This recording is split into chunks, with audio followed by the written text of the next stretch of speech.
No pressure. I'm not freaking out. You're freaking out. All right. Welcome everyone to Final Fantasy Void Omnia. It is I, your DM, Sir Ponce. Yeah, we'll call it that. Uh, and we are back after a long break, and we are doing more D&D. Yeah, I don't know how to say words, but Yay! last We're time, back, baby. Let's go. yeah. All right. Last we left off, the party had gained a new member, Sarnix Drake, or not too sure, Nix Drake. We'll talk about that later. Yeah. Yeah. Nix Drake, the machinist, and they all had carried themselves on Chocobo back to the city of Dune, where they are in search for the fire crystal. And while in the city of Dune, they were just, questioning where they met a cool assistant named Evangeline, and she guided them to the library. And that's where we are now. Nothing much happened. Just, the usual. This is where we are now. So We let me killed go a ahead snake broad. And yes, we killed a snake mother. But That we're was back. pretty cool. Wait, boom. There we are. Oh yeah. And gotta make sure. There we go. And here we are. Oh wait, did I not put your tokens back down? All right. Well, pretty much you are all in this area, the top area here. Can y'all see that, by the way? Yeah, I can. All right. Yeah. You know what? I'm just gonna. I don't have shard pulled up right now, so give me. It's gonna be a lot of moving around. Give me 1 sec. Well, if you don't have sharp a little bit, you can do it from imagination. Well, it was just my imagination. Oh wow! It actually does turn the thing over. That's kind of cool. Alright, while you're getting that situated. Yeah, you can keep talking. You can keep talking. Okay. Pretty much, Evangeline guided you all into the library because you all wanted information on searching for the fire crystal. And so she walks through the door and she motions, to let you all through. Alright, go in here, speak to the assistant, and she'll guide you. In the meantime, will go looking around for, any information that might help you guys on your journey. So, yeah. Bye-bye. So she walks off into one of the aisles of the library, and you can see her. She's kind of just checking, looking at books. Cool. Welcome to the, and you hear the librarian come and say, "Welcome to the library there. How may I assist you? You must be new in town. I haven't seen y'all folk anywhere." Yes, we are a bit rather new here. Oh God, what the? Oh, there we go. Sorry. No, you're good. Like 50 things are going on with my phone. Yes, we are actually a little bit new in town. We were wondering if you had any information about a certain rumored crystal. Crystal. The only crystal I know is the fire crystal. I mean, like, are you trying to keep it under wraps?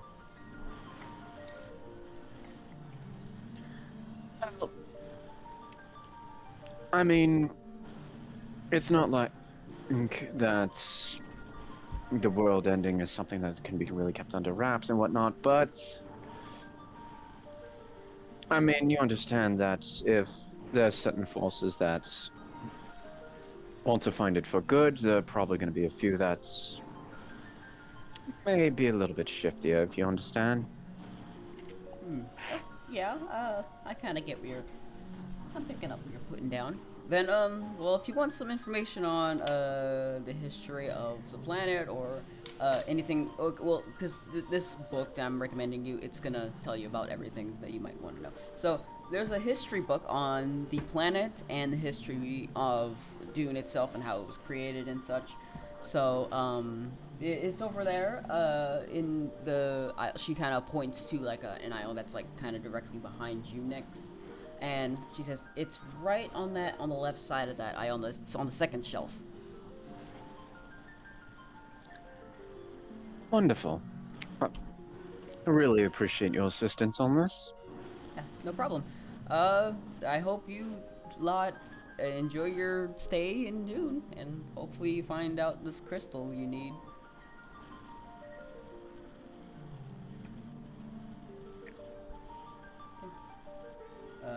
Fucking jelly beans. I'm sorry, they're a good snack. I like jelly beans too. They're good. Yeah. But yeah. So what will you all do?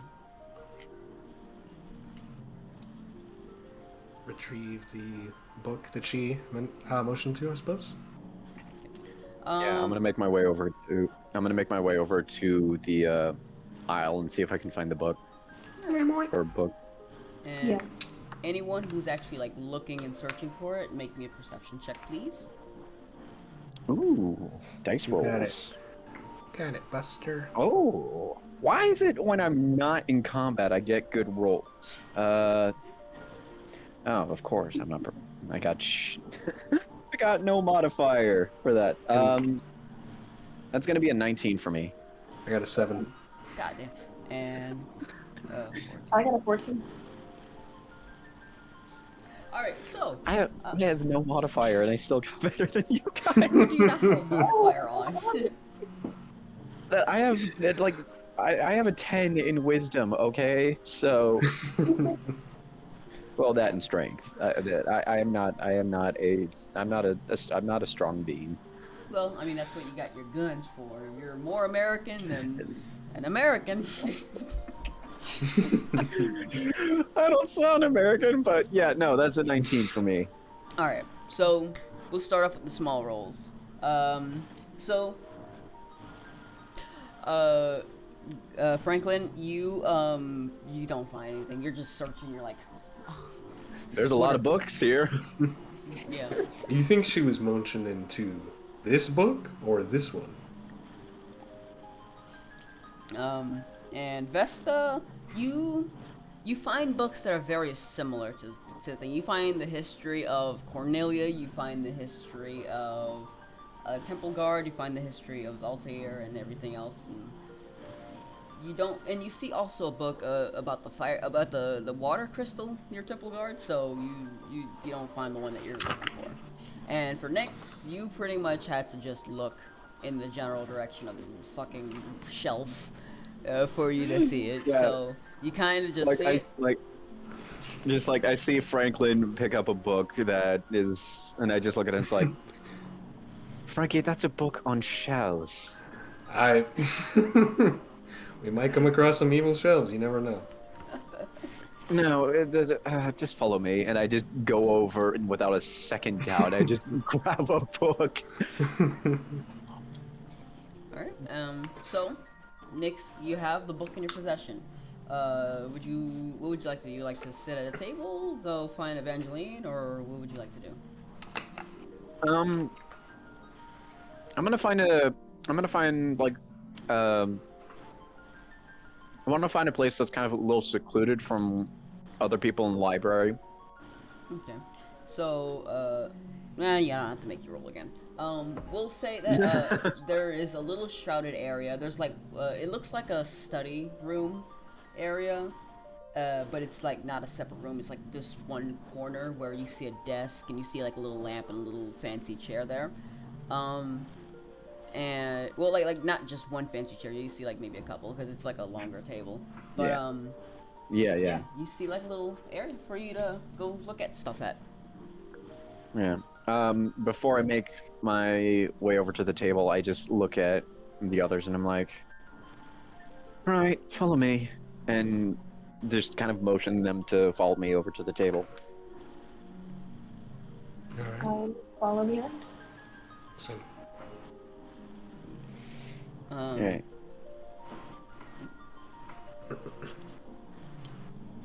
And then, yeah, once we all get there and sit down, I set the book on the table and start cracking it open. Alright.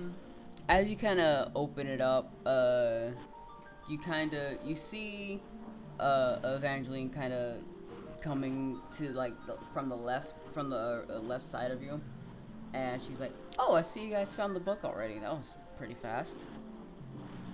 Luckily, I was just around this corner here to like look on the extra aisle. I wouldn't have seen you all. Um, so I know quite a bit about this city, so I think I can help you out with any extra information you may need. So feel free to ask." Um, Uh, it'd be very much helpful for certain, because I'm probably speaking for everyone here, but we have no idea at all where to even start looking. So, okay. I mean, I guess for starters, how about we just talk about, how much do you know about the foundation of the city itself? Okay. So that page is she kind of goes towards you. She says, "May I?" Oh, of course. All right, here, let me change. We'll just go to ambiance.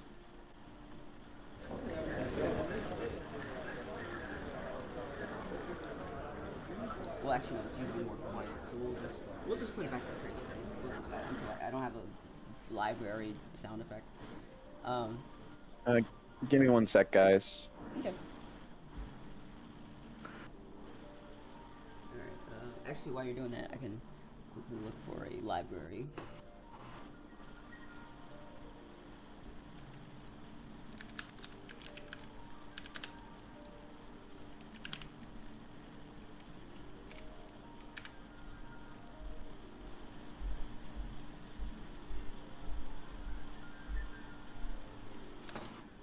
All right, got one.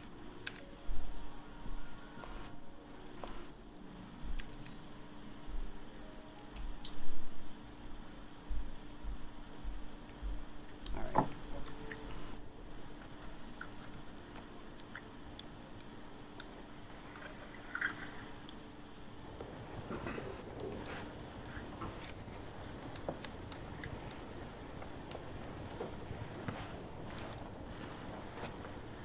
We'll just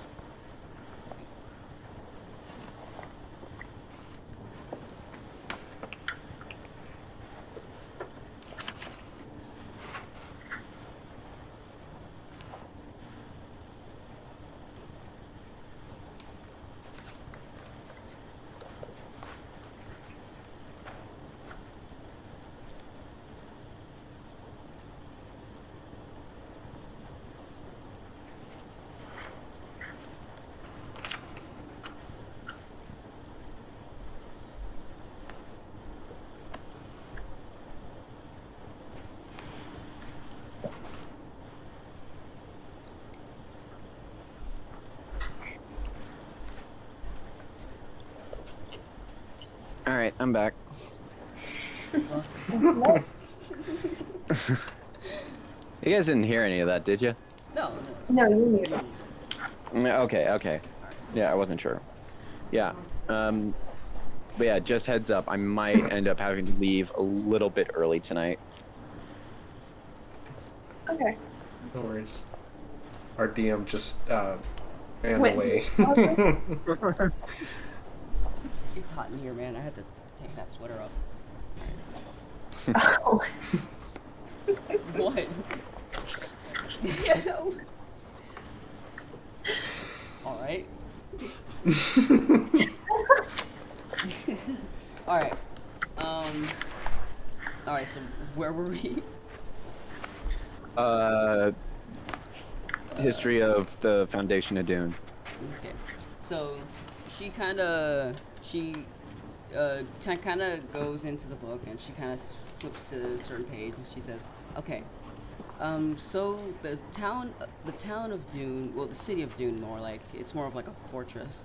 The city of Dune was made as a protective, sort of building around a fire crystal. It was kind of built into a mountain too because people would try to come up and take it because crystals like that held a lot of power. Um, but if you're looking for the fire crystal specifically as well, okay, let me. She kind of flips through other pages. She says, "All right. Wait, that's not quite right. So I don't know how recent these books are, but it says that the fire crystal was stolen a few decades ago or so."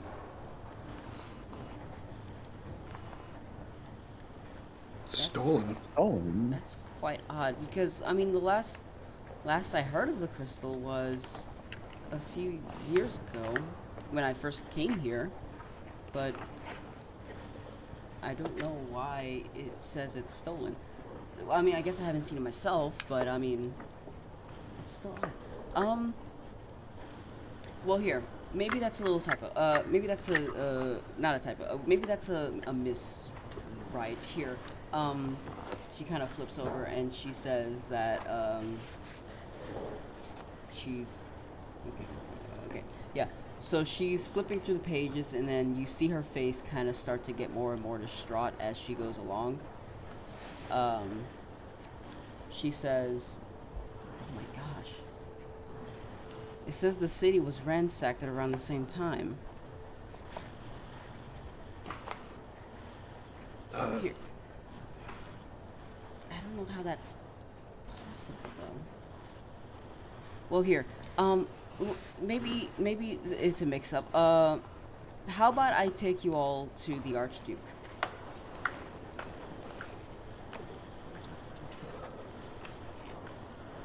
suppose that would be a good thing. I suppose that would work. I mean, you would think if the city got ransacked and the crystal stolen, there'd be at least some form of news about it. Yeah. It seems like I mean, like, I guess we haven't really asked anybody around here, but like, yeah, it's odd. I don't remember it being ransacked. I wasn't here, but I mean, then again, nobody really said anything. But here, maybe the Archduke can clear it up. The Archduke is the man who runs this city. He pretty much makes sure all of the, like the protection of pretty much all of its citizens. Make sure the walls are nice and secured, and trading and all that kind of stuff. So, I think if we want inquiries about that, we might want to go see him. Would you all want to head there and do that? She says. Yeah, I mean, if he has more information for us, then that's exactly what we need. Sounds good to me. All right. Seems like the only place to get what we need to know at this point. All right. I'll go ahead and check this book out for you all, because I'm pretty sure you guys might need it for any of your other things. Well, by the way, I haven't asked, why are you all looking for the crystal? I mean, it seems like such a thing for like, it seems weird for like a couple of common folk to be looking around for crystals, and that's not an insult. I'm just saying, like, like a bunch of like people who aren't, kings and queens would be looking for them.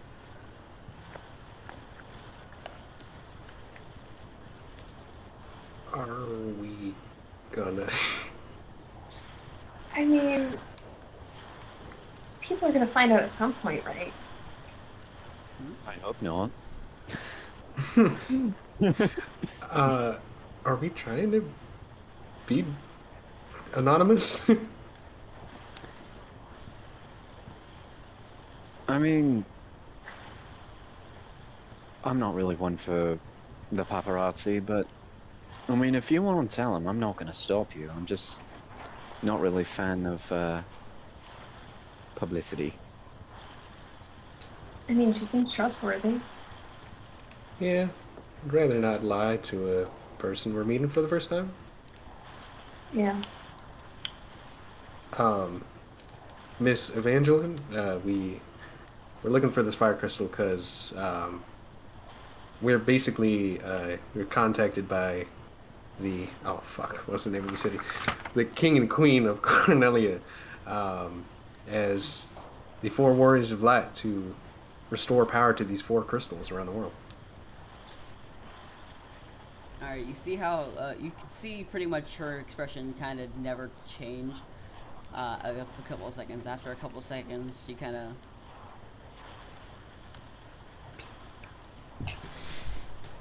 She just like kind of gets more and more surprised. She's like, wait. You're messing with me, right? Because the Warriors of Light haven't been a thing since many years ago. 1,000 years ago, to be precise. Are you sure? Are you pulling my leg? I wish we were. Honestly, Yeah. sometimes I do too. Honestly, Well, if you were Warriors of Light, you would have bright, brilliant crystals on yourselves. Do you all have crystals? My pull up my earrings. locket. Y'all Oh take yeah, out that's y'all take out your That crystals. thing's been on full display the whole time. that's Oh my true. goodness. Oh wait, it was already on. Oh, it was already exposed. That's just Yeah, me no, being an hers is already idiot. That's me exposed. being an idiot. Okay, so Red gun. all right, so yeah, we'll just say that she's like, I never really thought of that because I mean, I see these crystals on you, but I thought that was just for effect. Maybe someone casted a light in these colorful things to make them glow brightly. But wow, you are. You see Nyx just kind of think for a second. She's saying this is like, I might actually use that as a white lie next time we actually get questioned by people. That actually is rather Yeah, that's a good idea. Well, I mean, well, if you guys are here and if the Warriors of Light are even a thing now, then that means the world must be in some very bad stuff. Oh no, we're just in deep shit. Yeah. Well, okay. Well, no dilly dally. We must get to the Archduke quickly. Thank you for telling me this because now I know that there's a little bit of urgency. All right, and she just all right, follow me, and she kind of just like jogs her way across the street. Well, not across the street, but like kind of across the entire across the town, the northern Do we section. make our way down? No. Yeah, no, I'm Yeah, following. we're making our way downtown, and we're kind of walking a little bit fast. Who knows? I don't even know. All right, now let me put you guys on the map. Yeah. All right, so y'all were here in this area, and then you guys are gonna walk into this. We'll walk here, and then you'll just like go past the gates, and you'll just come up to a door, and you all pretty much just see a giant door that has the symbol of a flame on it. Oh. And on the inside of that flame, you see what looks like a harp.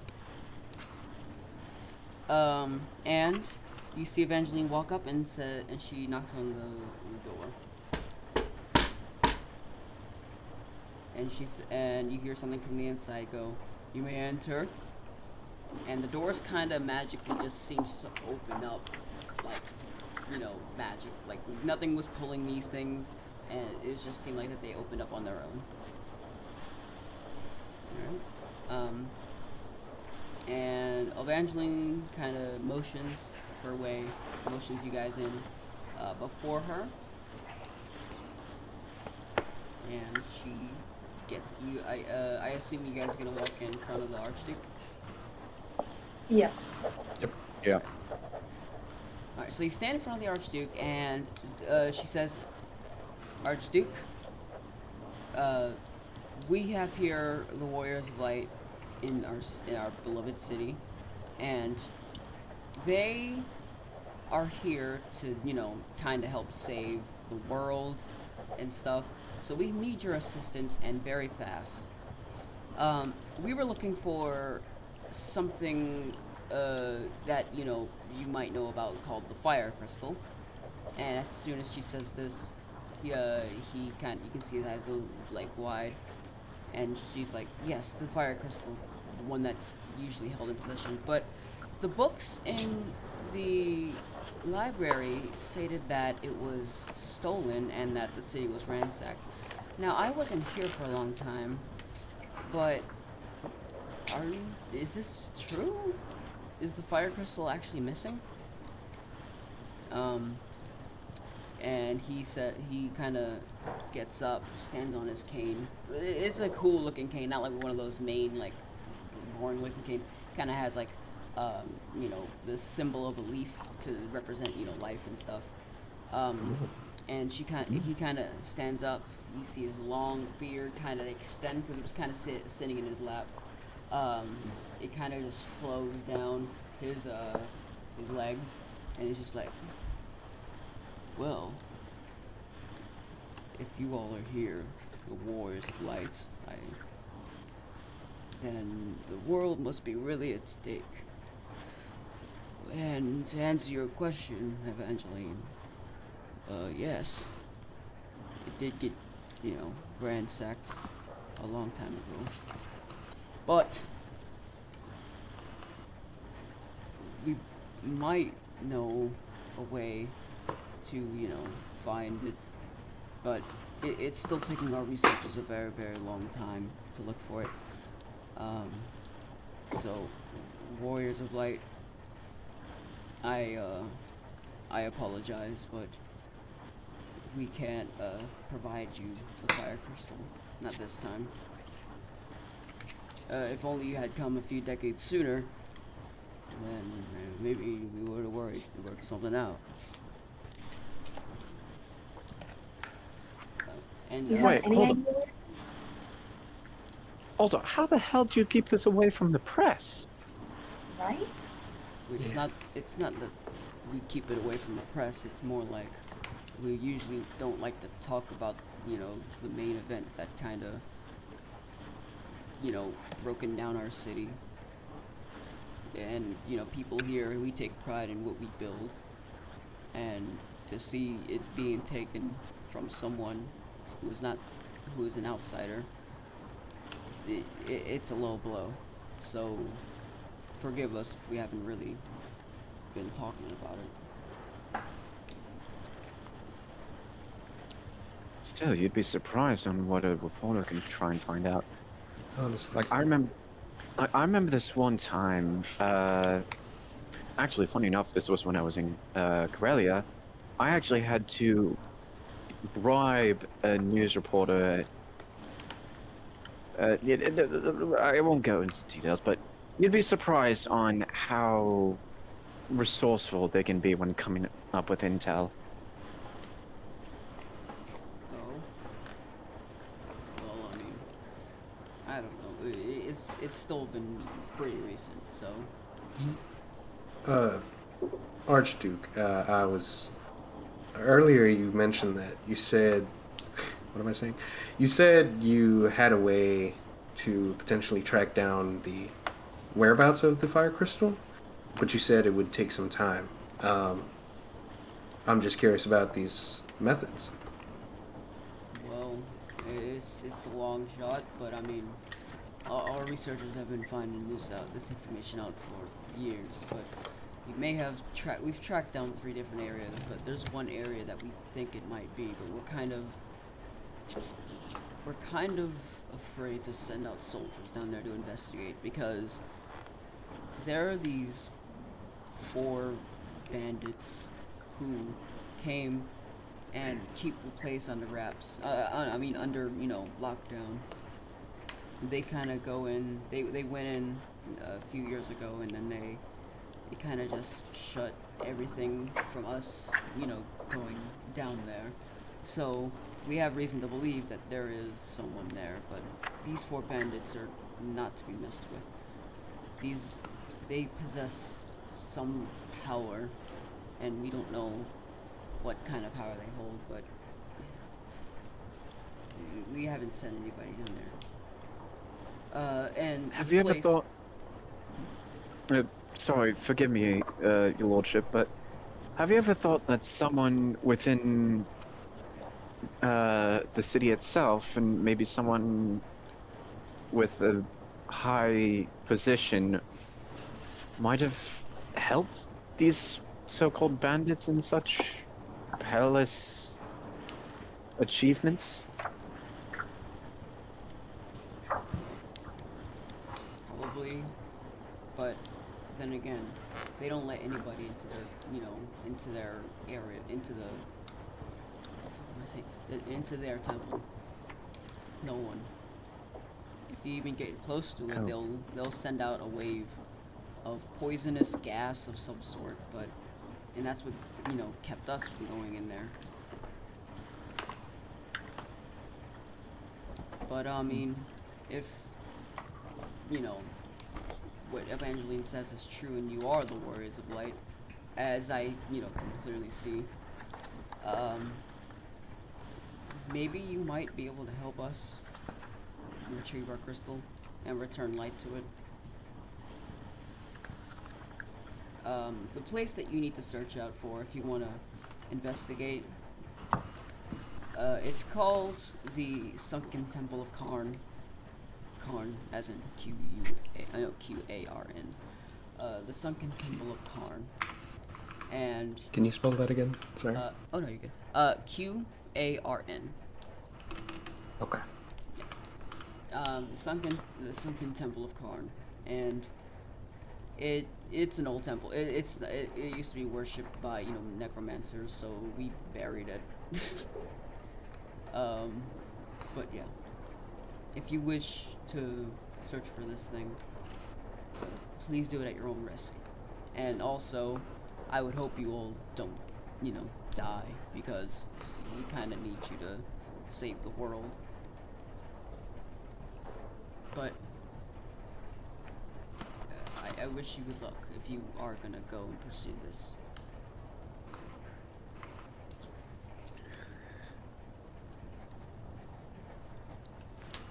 And also, Well, it's, no, oh, I'm sorry. Go ahead. it's not like we had other plans. That's what we're here to do. And also, you don't have to call me Arch. You can just call me Thornton. I just don't let the people who serve under me as my first name, but you all are special.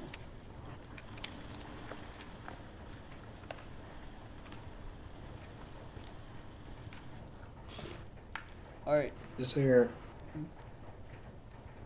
anything else you can tell us about this? Because you said the city was ransacked. Is there anything else? Was there any mysterious individuals we should watch out for? Obviously, we have the bandits, but anyone else? We didn't catch a glimpse of any of the main soldiers, but we did catch a glimpse of one. Oh gosh, it still pains me to think about it to this day.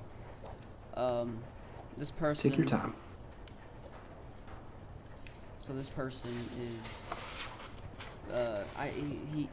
it's a male. He was very tall, very green. He held a very big steel battle axe. So I think in maybe an orc of some sort. And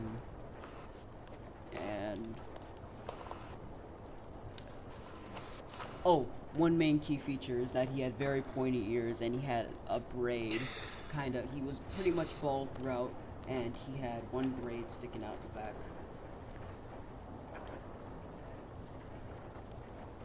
Oh, And that's all I can really give you. It was all very fast before, our soldiers dispatched of him. was this green? It was green skin or green clothing? Green skin. Green skin. That's why I think it might have been an orc. Okay. But he and his soldiers came into the city. Excuse me. He came into the city and, wreaked havoc.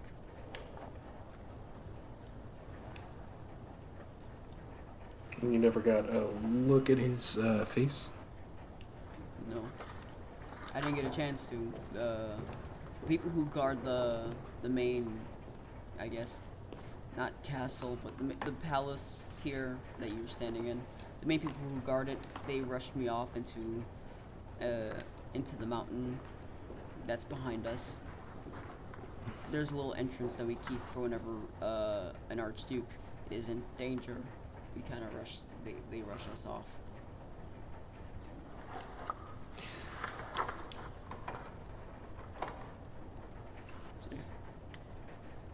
All right. Well, Is there any other questions?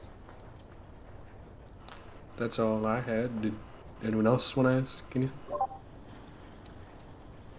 I think we've got the information that's as much as we can here, and Yeah. we do appreciate you helping us out in this, your lordship. No problem. Again, it's, call me Thornton. Yeah, there's no need to be formal. Perhaps, but even this, everyone has a title, and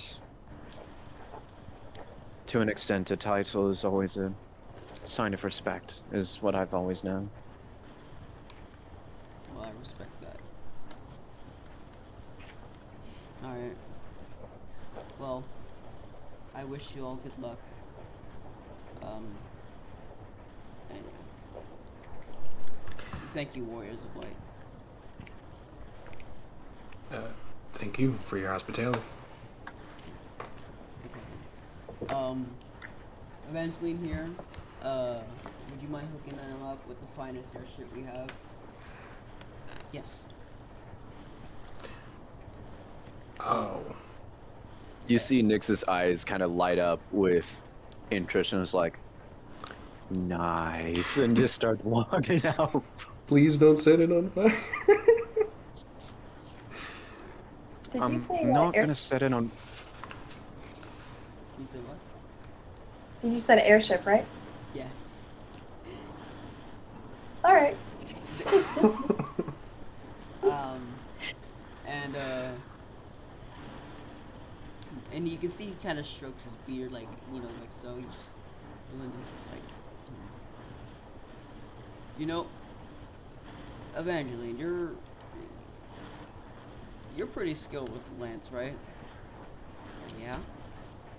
Well, I'd appreciate it if you would go with them, just to watch over. Me? Why me? Why not anyone else from the camp? Well, you've shown the most promise, and you've already kind of gained these guys' trust, and they know you more than anyone else in the city, so... Nyx just pops back in through the door. I don't like Damien, he's a dick. Pops back out.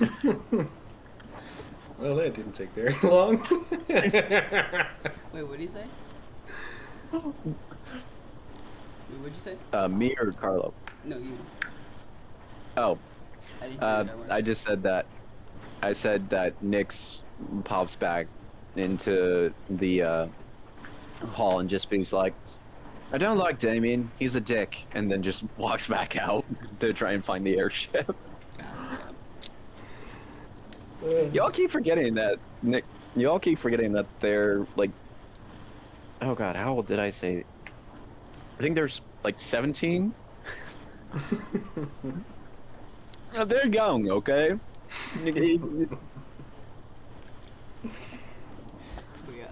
Yeah, we'll also talk to that dude. He sucks. He fucking bad. But yeah, you're the only one who knows these people, and I've seen your work with the lance. I think you'll be fine. And plus, they got your back if you need it. All right. Can I? Hmm? May I insight check, sir? Just to. Yeah, sure. And if anybody else wants to insight, go ahead. Okay. Not that I don't trust her. It's just my spidey sense is going off, so to speak. It's not that I don't trust gonna her. It's just that I don't trust Yeah. her. No, 13. I'm still gonna. I'm gonna insight us. Oh god damn it. Who are you I'm trying still to gonna incite? see You're what trying this to gives incite me. you're trying to I'm trying to incite Thornton figure or out. Evangeline? I Where guess is my if I instinct? can with the Sure. 13. Um, Well, this time you did better than I did. I got a 12. just by one. I guess if I can with the 13, I want to see if Thornton is sending Evangeline for the reason he says, or if there's any such shit, basically. Alright. So pretty much we'll say that, with the 13, wait, did you roll, Ross? Yeah, I rolled. I did not. Oh, you I did. I think I rolled. So just me and Carlo. Alright. Yep. Well, I mean, yeah, that's an option. Like, you don't have to incite if you don't want to. I was just saying anybody who else wants to do it. Yeah. Yeah. Also, forgive me if I look up. My Discord is here, and I'm just looking up at you guys. So. Yeah. But yeah, so you can see Carlo, there is a particular look in his eye. You can see, number one, he looks pretty relieved at the fact that he can actually, get his crystal back. And also, you see him looking at Evangeline, you can see that he has proud eyes, kind of almost like a father would give his daughter after she's like graduated or done something very good. So yeah. So Right. all in all, pretty much you can tell that he's pretty genuine. The DC wasn't that high. It was just slightly at a 12. Slightly at a 12. What the fuck? Okay. It was at a 12. Yeah.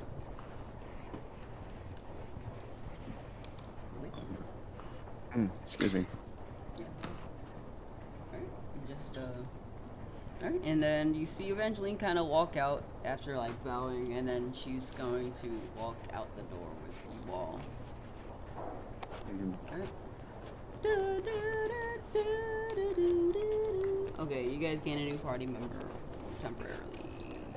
All right. I do want to say, while we're kind of walking to the airship, there are a couple things that I want to see if I can try and snag. Steve? I want to see if I can. I'm trying to embrace my. I'm trying to embrace my inner Percy and try and do a little tinkering. Okay. So I want to see if I can find. First off, I want to see if I can find some leather straps, some sheets, like some scraps of either leather or like a malleable metal, and I want to see if I can find a couple some small canisters, and Well, you said it's a bit of a list. Like as in. What do Yeah, you mean? like something like maybe about yay-ish big or so.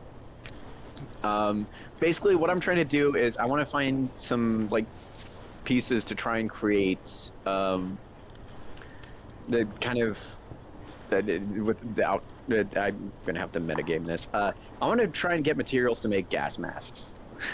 Oh, okay. Basically, All right. That's smart though. So you're trying to like kind of make makeshift gas masks. Yeah, because the Archduke was talking about how these guys have been using poisonous gas, and my first thought is, oh, I could probably make something for that. Gas mask. Let me my notes are over there. Let me.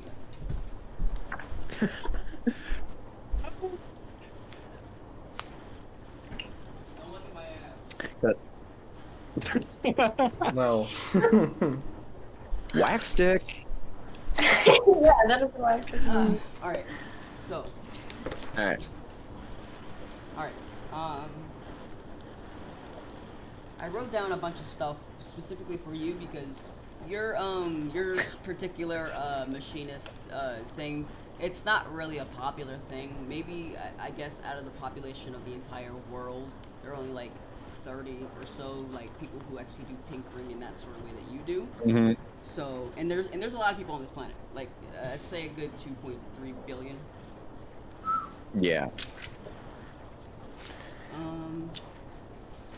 Just to make sure. Where's my pen? God damn it! I don't need a pen. I'll memorize it. Alright, where did I put? Oh, there's my equipment and stuff. Alright, cool. Alright. Alright, so, if you want to, okay, so you can go into the market district. If you, are looking for something there, cause I got something good.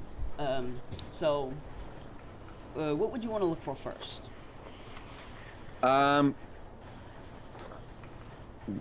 I'd say first to try and make the gas mask, I want to see if I can find either leather scraps or sheets of sort of like a thin malleable metal to create the face covering first off.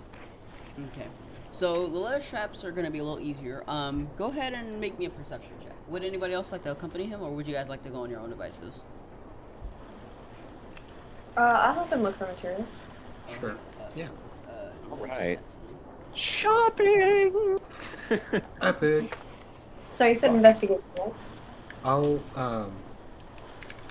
cast guidance on Nyx to give you a D4. Oh, I will take that D4. Oh. Because it's probably not going to increase this by much because I have you said perception or investigation? Actually, wait, I think my score is this. Pick one, yeah. Oh, no. Oh, Pick sweet. whichever one is the I'll go highest. for investigation by a long shot. With guidance, fuck. And also, That's you a kind of have a 10. keen eye for this stuff, because this stuff isn't that, this stuff isn't like littered everywhere, but No. you can spot it from a mile away, so you're pretty good at it. All right. 10 investigation. 10 investigation. That's it. Yeah. Yeah. Is that with the guidance? Yeah, that's with. So I rolled a 4. Investigation's +5, and guidance gave me a 1. Alright, how about this? Okay. That's not gonna work. How about this? One person other than Carlo, so you, Roz, I'm looking at you. Would you like to, you can assist him in another investigation if you want to. Oh, I already rolled by myself. I got a 24. Oh, damn. And That's more helpful. oh, that's for the stuff he's looking for as well. Yeah. Okay, cool. Here, let me send this message to Lou.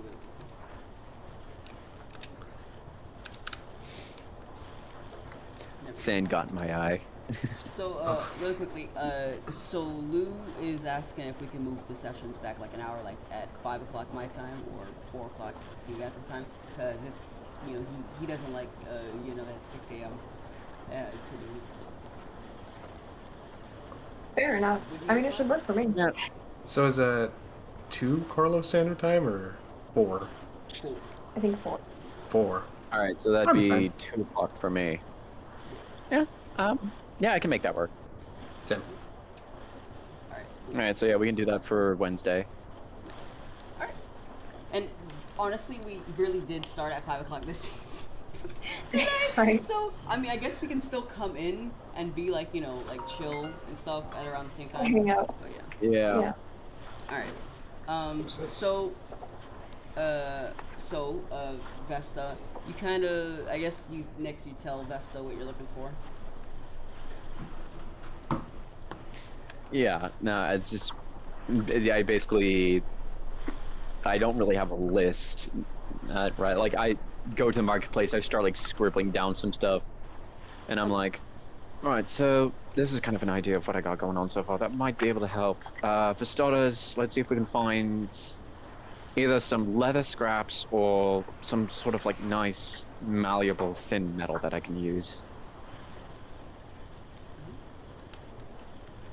Alright, so, Vesta. Okay, so we'll say, okay, so you guys are in the market district area place. I said that right. Yeah. You guys are all in the market area. this little section here, and you all see different shops. That you see weapon shop. You see, you know, your armoring. You see your magic, your white magic, and your black magic.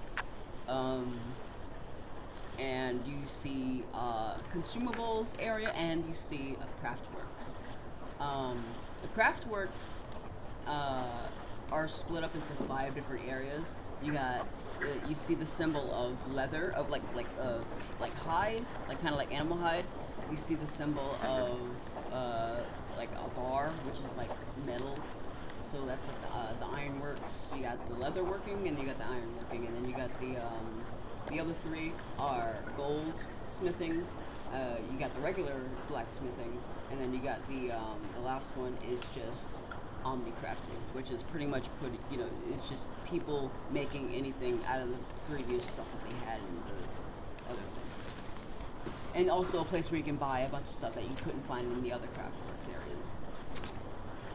So yeah, it's all split up into like the stand. Like it was just this one building split up into 5 different stands. So that's the place you're looking for, Vesta. Yeah. I will go through all the stalls, other than, ironwork and goldwork. Just trying to find the materials that seems like Nyx needs. Alright. And Nyx, feel free to make another investigation if you want to, because this is a different Yes, check. please. All right. Oh, that is much better. I don't think I need guidance on this one. No, 24 this time. Hey. Oh, okay. So yeah, you pretty much So Vesta, you find since you already made a 24 and you found it, you pretty much found the store, and we'll use the same one for finding the other stuff. For you, Vesta, would you want to look in the leatherworking or the other places? I'll focus on leatherworking. All right, and Nyx. I'm gonna say I'd say for this one, I'd probably be more in Omni crafting to see if I can find something to work as a. So like I should have actually written this down while I was saying this. No, take your time. So for starters, like I said, I needed either like leather scraps or like thin metal sheets. And the canisters. And yeah, in the canister. So I'd probably be over at Omni Crafting looking for the canisters and for this one. Alright. So we'll start with Vesta. Vesta, you pretty much immediately find a bunch of leather stuff. You find freshly tanned leather. You find when you walk into the little stand, you see like pieces of hide, kind of like not stapled, but you know how you see them in RPG games where it's like stringed up on this little rack and it's tan. Yeah. You see a bunch of that. You smell the leather. You just smell it. It smells really good. It smells really pleasant. But you see things like flat, just working leather, where it's like a bunch of sheets of leather. You see a bunch of leather straps, which is just like regular strings of leather, just the same thing as the other leather stuff, but just cut up into strips. And then you see leather working armors and stuff, and certain shields that are kind of worked into shields and stuff. Did I say that? Leather that's worked into shields and other armors and stuff. So. Okay. I've already forgot. Did they need straps or sheet of leather? Or both? Straps for sure, and then either sheets of leather or sheets of metal. It doesn't really matter which. And yeah, you guys can feel free Okay. to talk to each other, because you guys are 20 feet apart, so.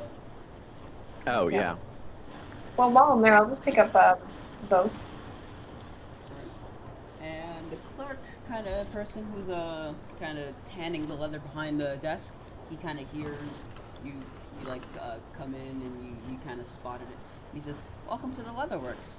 What can I get for you?" I just need this leather sheets and the straps. For sure. All that. How many sheets and straps did you get? How large are they? Okay, so the sheets are about. I can't really do. They're about. Okay, the sheets themselves are about 22 inches across, like diagonally. They're like square sheets, and they're about 22 inches across, so they're pretty big. Okay. And Damn. the Those are straps. big. The straps are the same length, about 22 inches, just really long. Just cut them off. Wait, Hey, Nix, how many of these do you think we're gonna need? I'd say grab a couple of the sheets and then like maybe 3 or 4 of the straps. Alright, I will grab 4 straps and 3 sheets. All right. Well, let's see. Yeah. Let's see. Where's my fucking mouse? There it is. Wait, I lost it again. Hang on. There it is.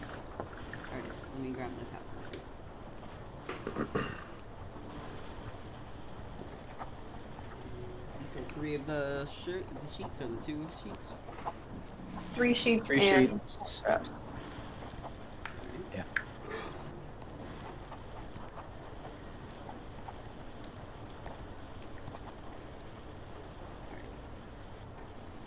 All right, and he kind of tallies it up on his little notebook, and he says, "All right, and all together that will be 38 gold pieces. I mean, 38 gil. Um, that could be split up against silver, or it could be just flat out gil if you want to. So, Oh, would you gil like this works. in a? Did they have bags in Why am I doing this? Did they have bags in medieval times? I'm pretty sure they did, right? I feel like They had baskets at least. Yeah. Yeah. All right. We'll say. Good question. Oh, hey, Lou. Hey, Lou. Hi.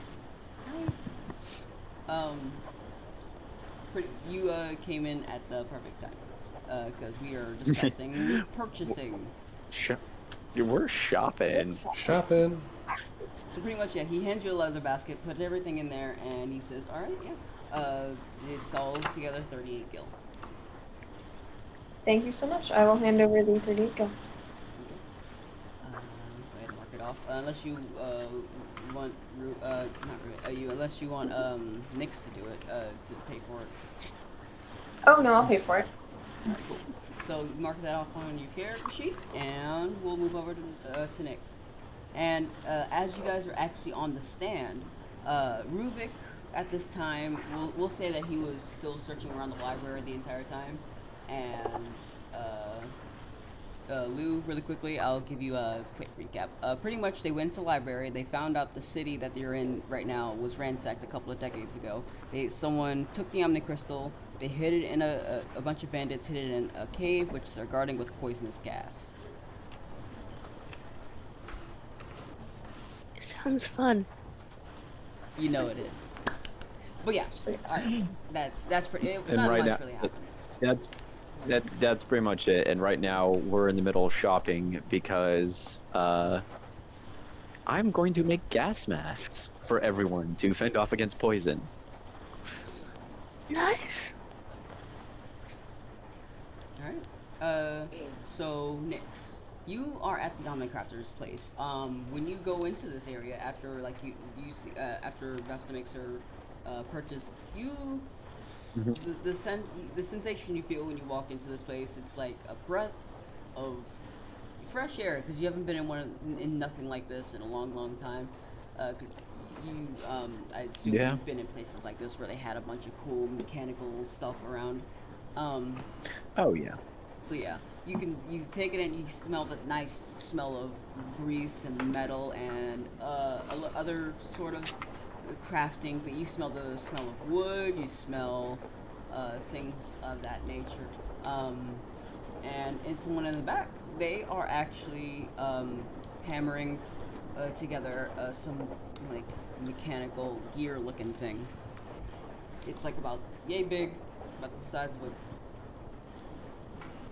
giant cupcake. And it's pretty big. So yeah. Oh yeah, and on display you see, of course, with your 24 perception, you see a sort of cylinder-shaped thing that looks about similar to your canisters, are made of this thicker metal. It's you made to you it looks like it's like steel based, but Oh damn. nothing of that sort. But you do see pots that are made of wood and leather, like little, like not pots, but like little cups and stuff, or little cylindrical items that are made of leather and wood.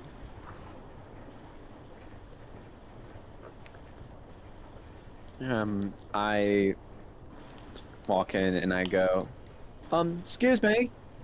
Huh. Yes. Sorry, I was over Hi, yes. hanging. Oh, not a problem. It looks like you're having such a wonderful time, and honestly, it looks like it's going to be such a wonderful project. Oh, thank Moving you. on, I point to the steel-like container. How much for about 4 or 5 of these? These? Oh, you got yourself a good little thing you're looking for here. These, because they're so, I guess, not that common around these parts. I'd say for one of them is about 10 to 15 gil, depending on the size you're getting and depending on the thickness you're getting. So what Oh, I thickness don't. were you looking for? Oh, I don't really need anything too thick. I just kind of look over at the one kind of like knock on, and I'm like, is this steel?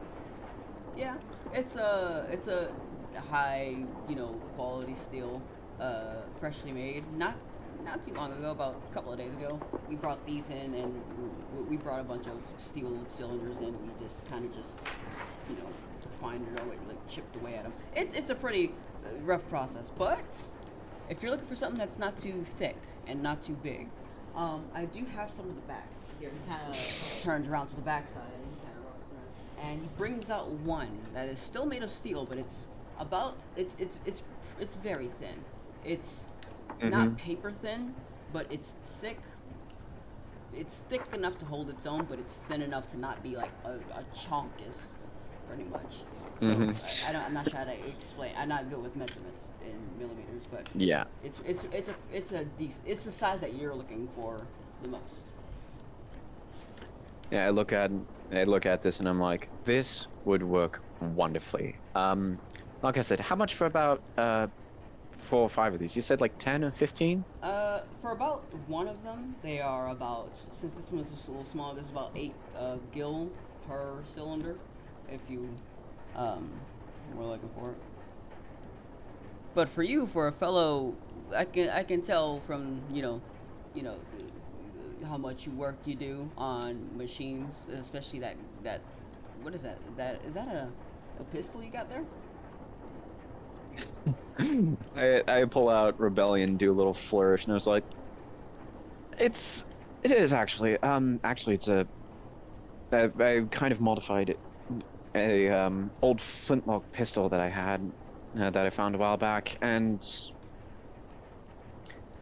it's honestly been one of my more well, let's just say it's been one of my more mishmash of projects, but I will admit that I did dabble. I actually learned a little bit of tinkering from a man on a boat on, oh god, it must have been a little over a year ago or something like that. Interesting. So you modified that yourself? I did, yes. Ah, interesting. All right, well, a fellow, I guess a cool. Let's think of a cool word for our kind of people. I guess we'll say machinists. Us machinists, we're hard workers. So for you, I'll cut this down to 6 gil each. Oh. Now that is quite a bit of a dock. You know what? Don't you think? That it would actually be very grand. I'll take 5 of them. So that'll round it to about 30 Yep. in total. What? And he hands you All like right. a wicker basket, and he kind of puts the things from the he puts the cylinders that he just brought from the table. He puts them in there, hands the basket over to you, Mm-hmm. and he's like, "All right." Well, Would that be anything else? um, actually, yes. One more thing. You wouldn't happen to have like some sort of a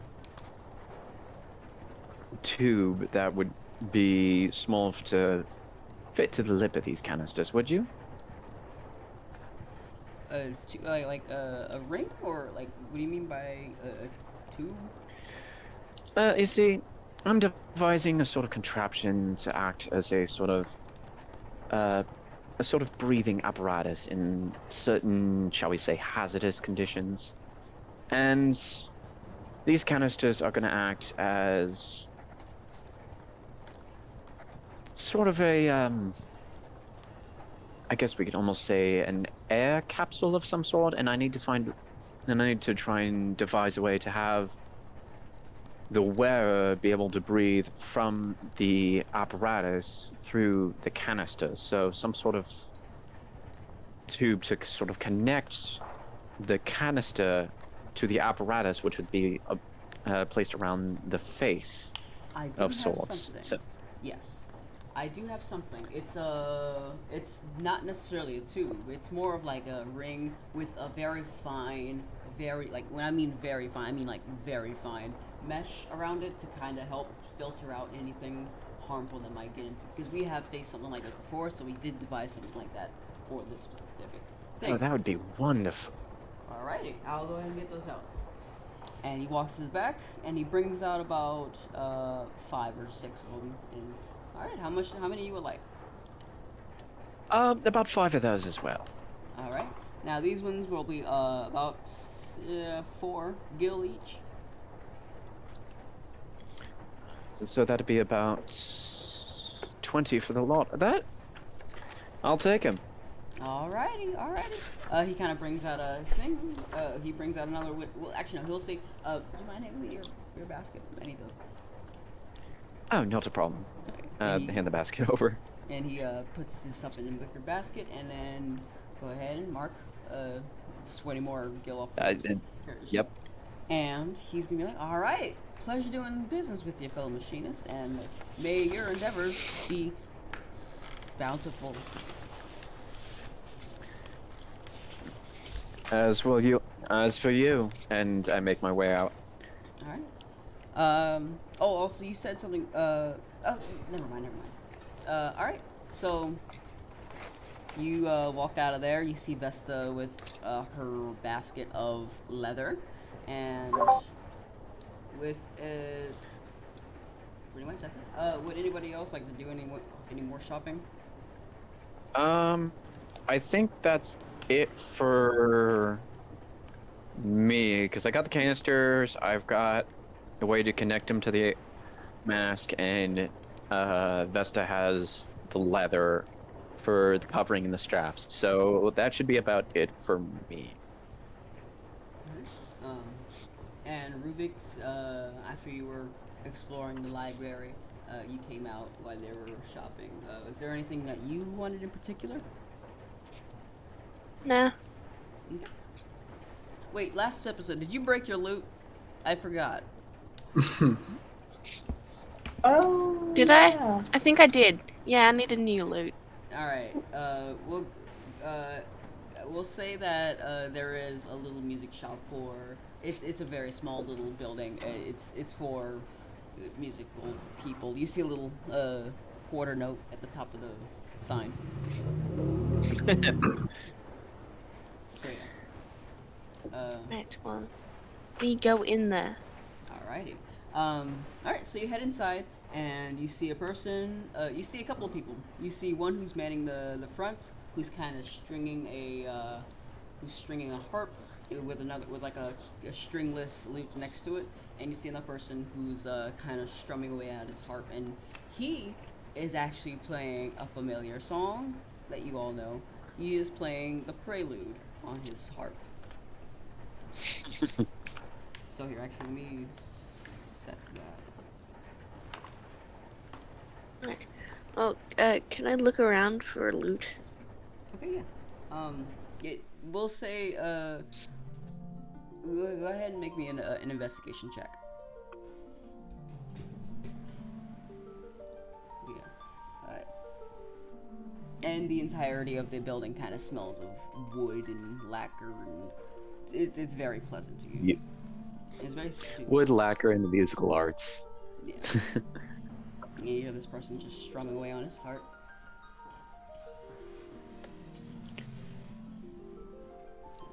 Let's see. Oh, investigation. Okay. Okay. Yeah, that's good. So it'll take you. It took you a little bit of time to find it, but eventually you did see a loot that was freshly strung, next, like underneath, next to the cabinet that where the store owner is, and store owner kind of says to you, "Hey there, fellow music player. You looking for something? That loot there?" Yep, I broke mine. Uh, well, I mean, we all do that every now and then. So, yeah, no problem. Bring it up here so I can bring it up for you. Hey, All right. Ruvik just picks it up and puts it on the counter. All right. Would you like another one? Would you like another one just in case? Because you know things like this happen quite a bit. It's pretty fragile. I mean, why not? Alrighty, go ahead and bring it up. What's the? Hang on now. What's the price for loot? What is the price for loot?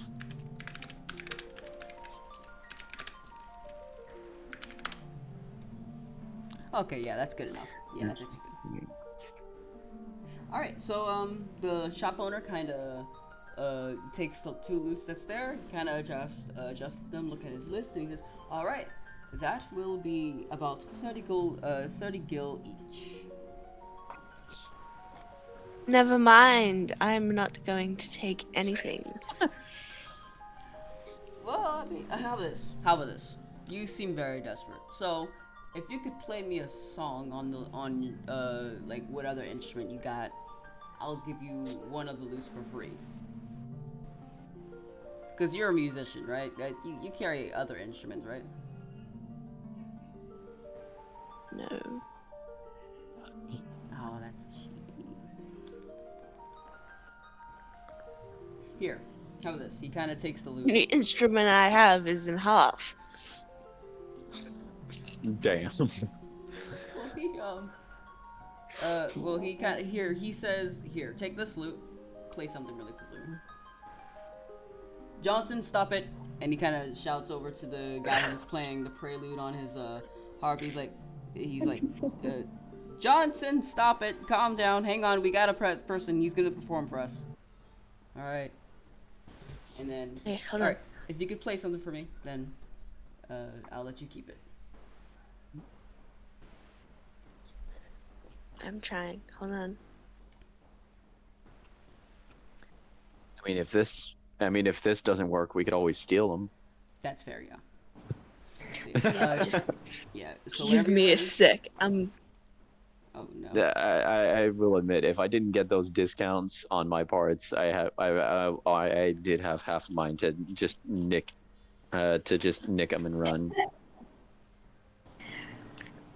Yeah, whenever you're ready, go ahead and roll the performance. Okay. Aha! I found it. Okay, hold on. Hold on. Um, Where is it? Come on. Arts can be OP.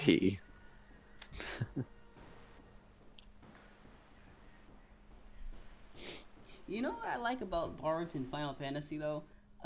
Their harp it's part of their bow because like the main weapon that they use is a bow, and so they like their strings are like they have like 4 or 5 strings there that they kind of flick to pull the arrow back, and then they kind of strum a song to empower the bow. It's very cool. Nice. That sounds pretty cool, yeah. That does sound cool. Trying to get this thing to work. Hold on. Are you gonna play Limp Biscuit? Either that or Cotton Eye Joe. No, hold on. I'm I'm- trying to get this to actually play. freaking Jack Garland played the.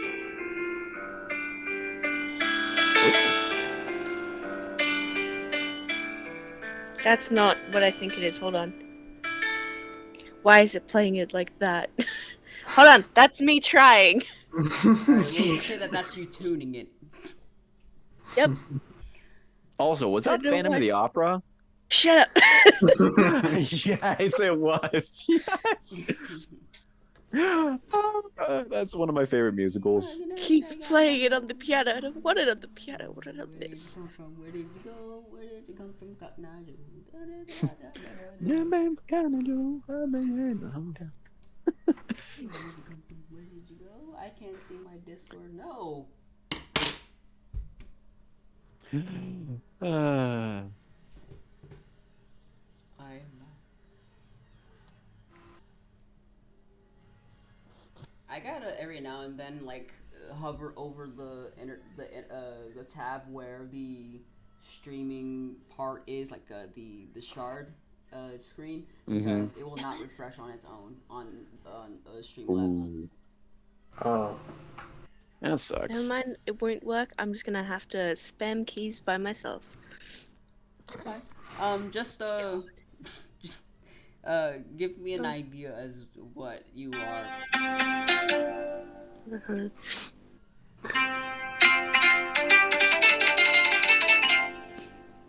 That's me trying. I'll Alright. figure it out for next stream. Okay, cool.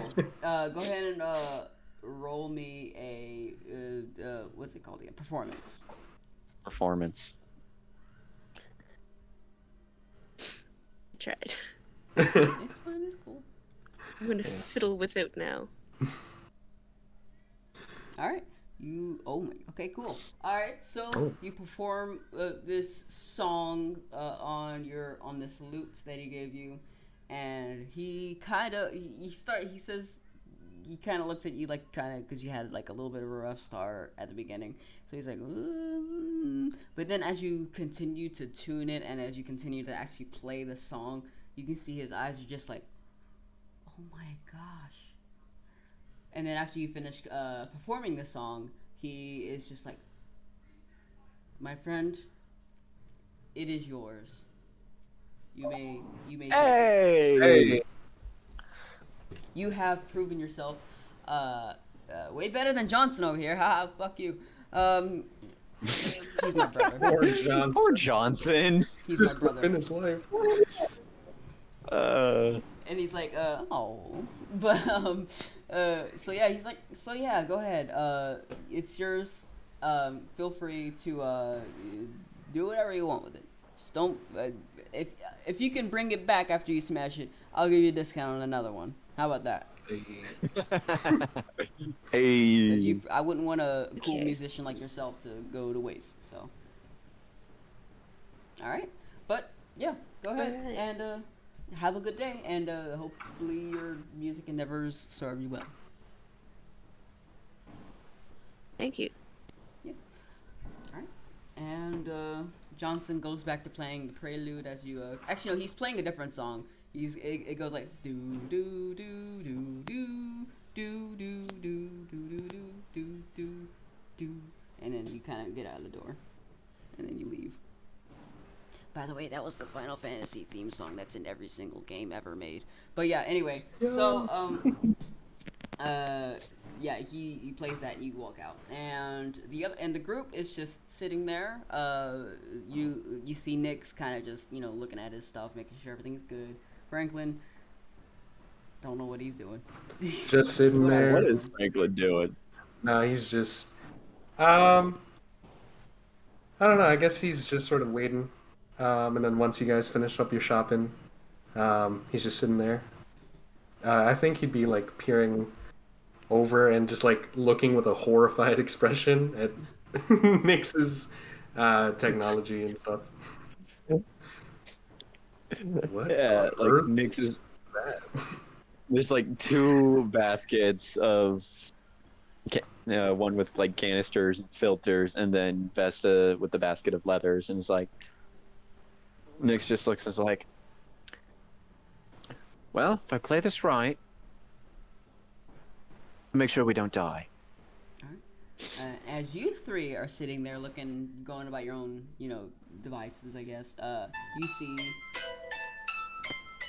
You see Nyx come up to you while he's strumming his lute, and he's kind of just walking while strumming as well. So.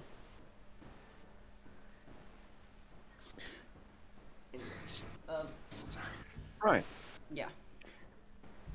Just after Nyx just kind of looks everything and checks their lists, they look to everyone and is like, right, all right, well, now that we got that out of the way,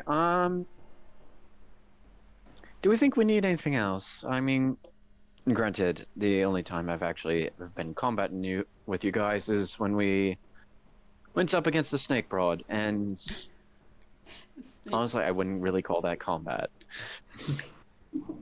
Remember, 17-year-old kid. Well, we should probably get some potions, right? I mean, that would probably help, yeah. All Tell right, you what, well, sorry. I'm gonna see where they have our new airship parked. I'm gonna take a look around, make sure we're all fine there, and I don't know. You guys do your potion stuff. I should probably grab this and this. Takes both the basket.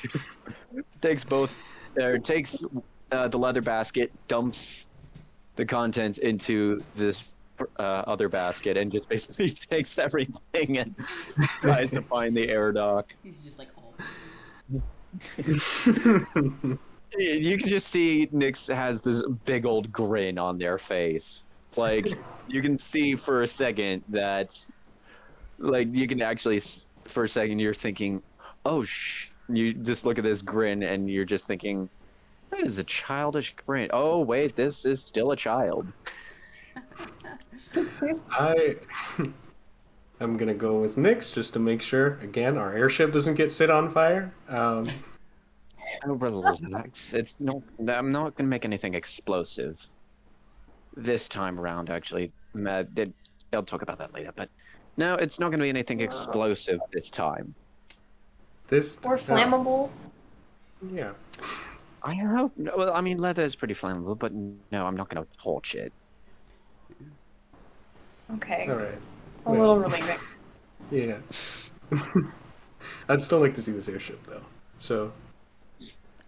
Yeah, fair enough. Come on, Frankie, let's go. It just starts running and walking off. Slow down, you. And Vesta and... You're not my mom. I'm going to find somebody who sells potions, and then once I buy some, I'll go head back to the airship. And Ruvik? He'll accompany because he wants potions too.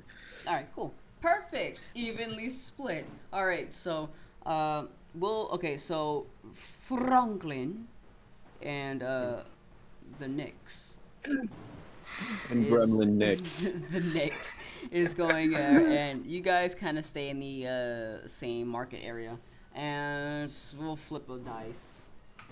Let's see. I call odds. All right. Do I have a? You know what? I'm gonna flip this card, and if this side is you guys, this side is Franklin and Nyx. This side is Vesta and Rubik. You don't have a coin? No, I don't. All right, so it's you and Nyx. Oh, damn. I can't throw that anymore. That's important. I'm a genius, by the way. All right. Wait, what? Wait, what'd you say? I'm a genius. How do you mean? I'm a genius. How do you mean? I'm scared. I will show you. You ready? Oh no. Oh no. I'm very scared. Wait, hold on. Why is it not playing now? Hold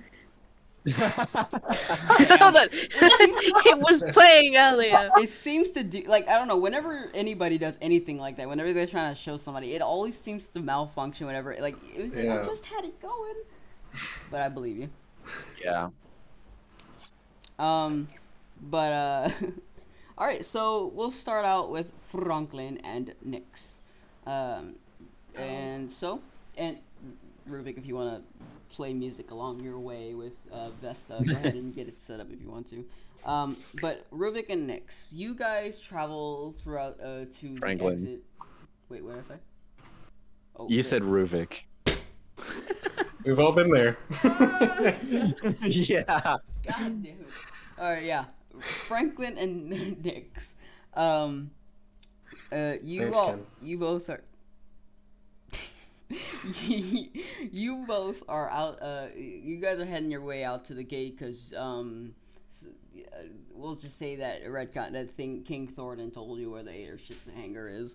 You guys head Yeah. towards the exit, and as you exit, to the left of you, you see nothing. But to the right of you, I pointed the wrong place.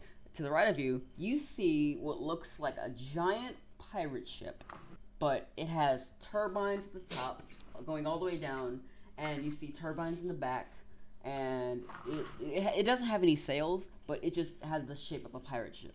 And I actually have a picture to show you all Oh. of what this looks like.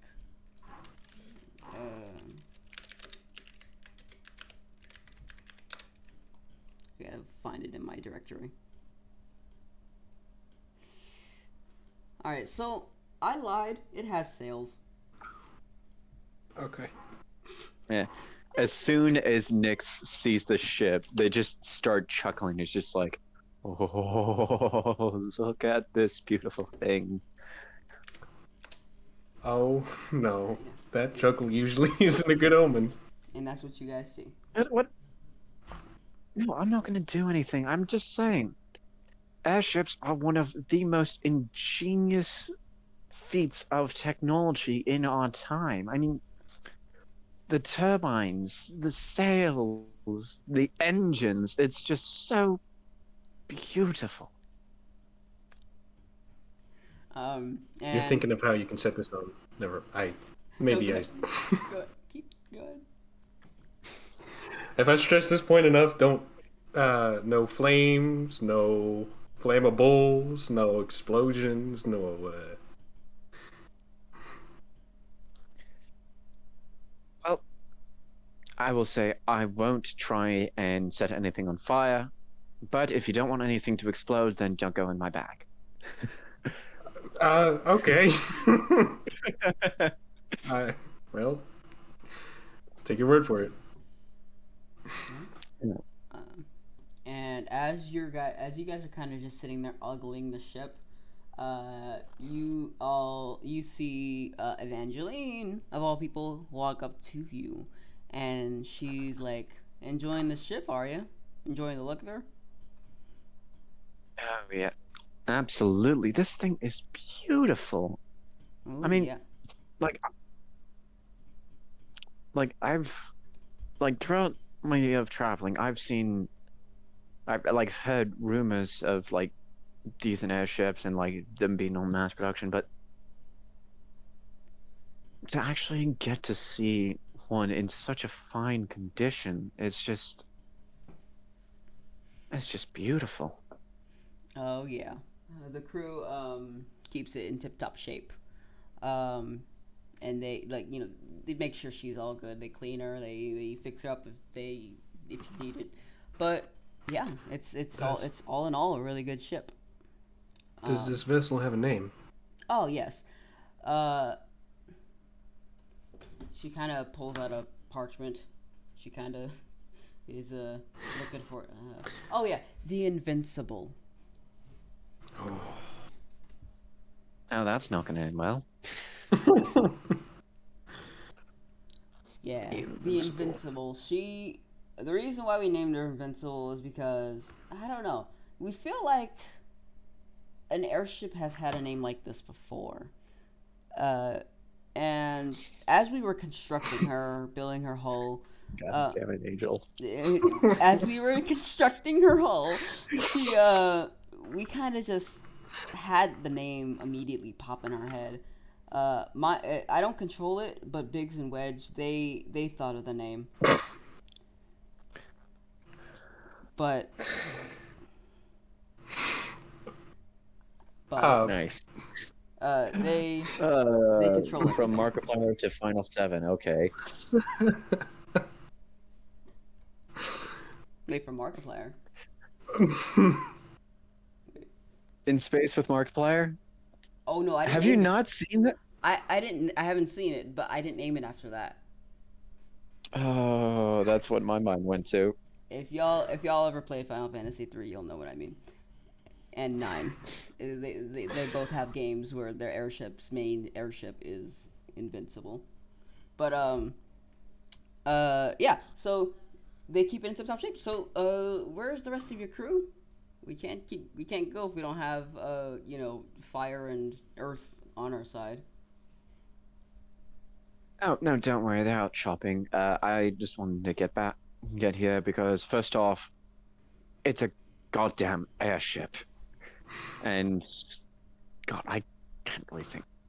I've only seen an airship like maybe or at least one in good quality in a long time. But then again, granted, it was in the middle of construction. But and you see that they kind of stop for a sec in the middle of their conversation, just kind of shrug it off, and it's like, anyway, moving on. Also, I needed to get back here because I had a bit of an idea as to how we can at least get past the bandits' sort of outer defenses in regards to this sort of cloud of poison. Now, granted, I'm not going to say it's going to work, but with any best bets, this will make sure that we don't. At least we won't get completely damaged by it. Right.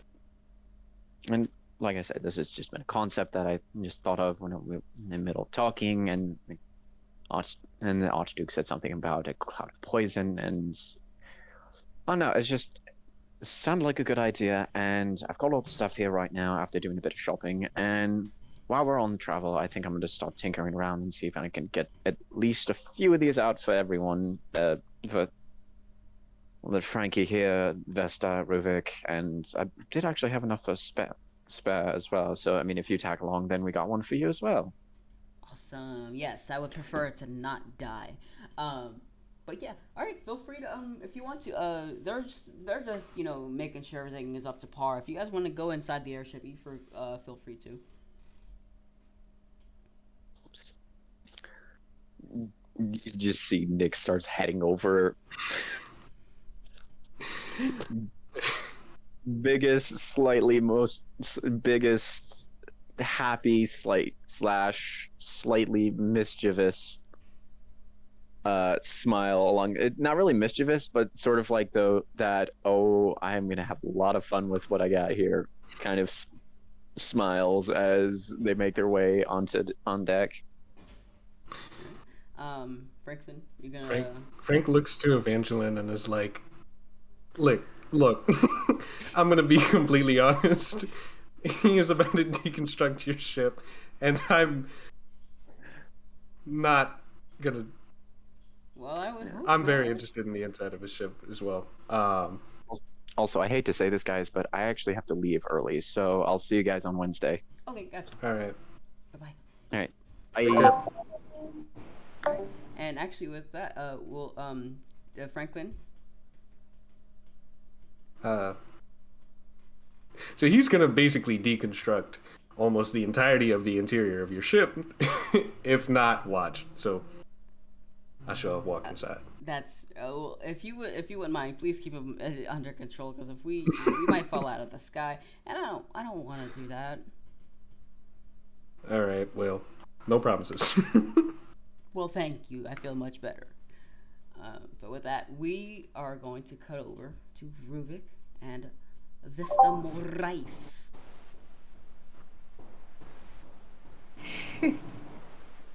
Always gonna do that, roll that R, huh? No. Anyway. So Vesta and Ruvik, y'all looking for potions? I think we're both looking for potions, yes? Yes, we are. next to the craftworks and where you guys just were, you guys see the consumable shop that you guys were looking at before.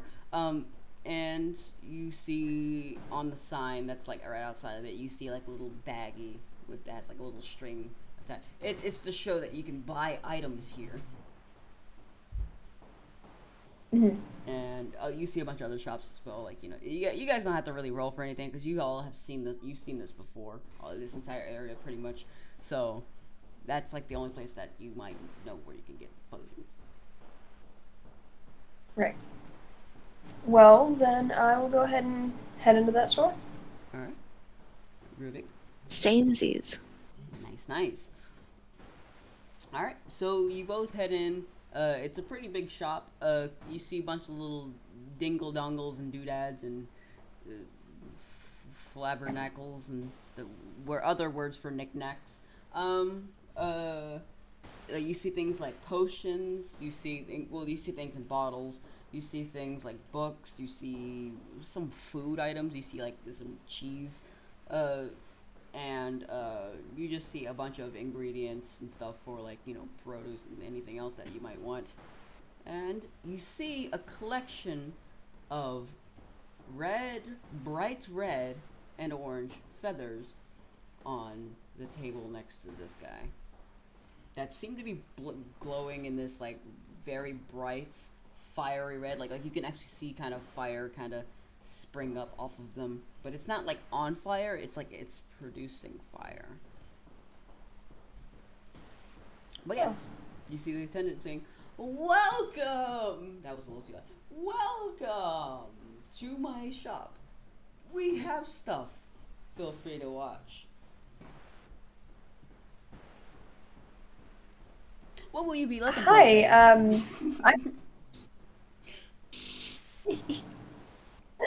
I'm here for potions. Potions. Oh, potion. Shit. Potions, yeah. We have those. Let me look in the back. You see, he kind of scurries off, and he kind of don't touch anything. I hope, please. I will. All right. He's gonna look around. And he's gonna be like, there we go. How many were you looking for? He kind of shouts out. How much do you sell them for? Let's see. I need to look at my pricing list because I can't remember things. How much are potions of healing usually? Let me look it up real quick. I can't. Shit. I don't have a book. It's fine. I can just type it in on Google, where Google is. Potion.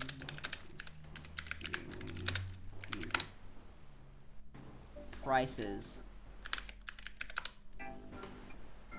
Alright, yeah, that's fair. Now, also, Ruvik, I don't know if you marked this off on your character sheet, but remember, you did get 400 gold from the king. Oh, I didn't know that. You didn't know? No. Well, yeah, everybody got 400 gold from the king. Go ahead and mark that if you want to.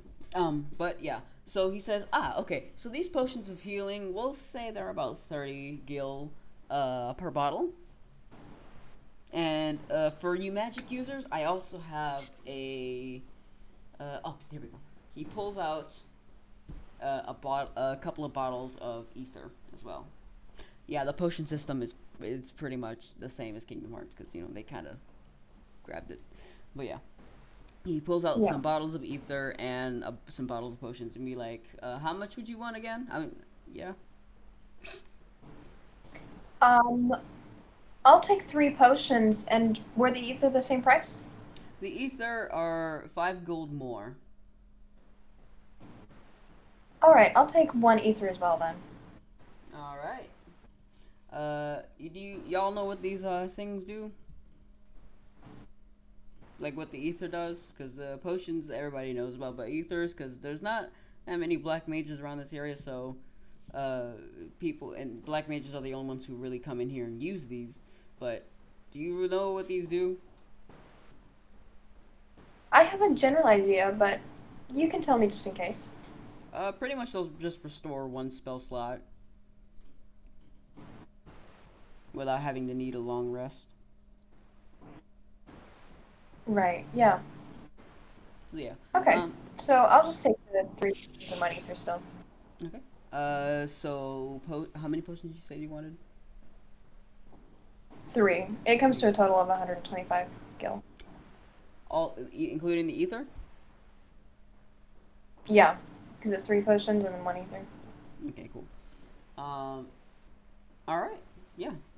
So he kind of brings everything up into another, like a smaller wicker basket, and he kind of hands it over. And go ahead and mark that off on your character sheet. And you, sir, you seem like a fine gentleman. What would you like? We got Phoenix down. We have some books here. Oh, and we're having a What nice special sale for the Phoenix Downs. what does the Phoenix Down like do? Is it just what does it do? Now, these Phoenix Downs are very special.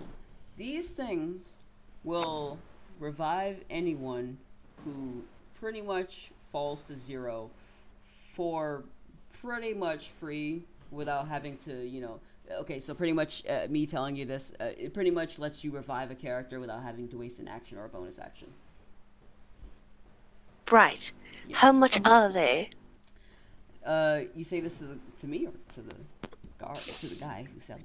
To the guy. All right. So he says, okay. Now you're probably not gonna like this, but these are pretty rare, very rare, because these fall from the feathers of a phoenix, of an actual phoenix. So these in particular are about 250 each. Jesus. Okay. Well, Is that the I'll t- price as they're on sale? Good one there. Good call. Good call. All right, y'all caught me. Fine. They're on sale for 150. okay. I will take one. Okay. All right, good choice, good choice. He kind of, after smiling, he kind of looks to you, Vesta, and he's like, he just stops smiling in general. Ha. And then he go ahead and mark off 150 from your character sheet. And I completely zoned out. What do the potions do? Are they Oh, just normal potions? yeah, they're just regular minor healing potions. They're just 2d4 plus 2. Am I correct, Carlo? All right, cool. Yeah. So yeah, they just do the same thing. Ethers they just do 1 spell slot. So if since you use magic, you can use that to your advantage. And the Phoenix Downs, you already know. So yeah. All right. Mark that off. Okay. And Wait, hold on. I'm not done shopping. oh yeah, Shut no, up. no, I wasn't saying. I'll probably grab 2 potions and an ether. Gotcha. All right, so that he says, good choice, good choice. Again, he looks to Vesta and he's like, so he's just like just looking. All right, so okay, so 1 there we go. All right, that's 125. So yeah, you'd be like, that's 125 gil all together.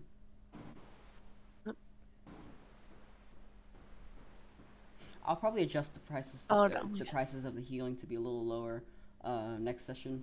So this is just kind of me taking the actual, because the actual potions are 50 GP each. So I was like, dang, that's too low, and now that's too high, and these feel a little bit more too high as well. But I'll adjust. How much was the feather? Phoenix Downs? They were 150 on sale. Okay. Sticker price is like 250. Okay. Alright, so you go ahead and mark that off, and he gives you he takes the wicker basket that he had in front of him that had the potions, puts yours in there as well, puts the Phoenix down in there, and Miss, might I interest you in a Phoenix down? He kind of just like doing this. Oh like, no,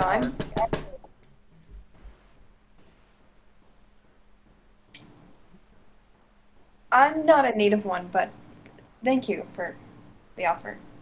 Great. He takes the basket and he just, well, here you go. He kind of slides it over to you. Take care. Thanks so much for your help. Yeah, no problem. How do you add stuff? This is annoying as hell. Oh, I think for equipment. Okay, so on your character sheet, near your inventory, it should be at the very top where it says equipment. It's right above your gold. You should see Yeah, add. but stuff doesn't exist. Stuff doesn't exist. Huh? Oh wait, never mind. I can just create it. Never mind. Oh well, that's weird. Cause like I mean, you should have it. Maybe it's because I have to add it my. I got you. Hang on. I think it's because I have to add it. I guess because I mean, it wouldn't make sense for the player to choose and add things themselves because they could just add it. That's fair. All right. So you ordered 3 potions, right? I'll add it for you. There's potion of healing option, but there's no ether option to add. Yeah, Uh, and Phoenix Down is not a thing. that's fair.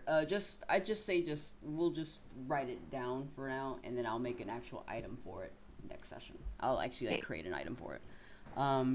So we'll just boom 1, 2, 3. That's for you, and I'll also give you one some as well. Vesta. That's 3. Okay, you ordered 3, correct? Yeah, I got 3. I already added 3 potions to my inventory, but I got 1 ether. Oh, okay. Cool. All right then. Yeah. So yeah, you got your potions and you got your ether written down, and you Ruvik, you got your Phoenix down. And he says, "Will that be anything else for y'all?" No. All right, cool. Have a good Yeah. time. You too. As we're walking out, I'll just go, that guy was definitely a scam. Well, even less so because someone pointed out that there was more. It was on sale. I was gonna hackle him too, but I figured I'd leave it at that. Well, it's a good deal. There you go. But all right. So yeah, you guys come out of the shop, and I think how long have we been going?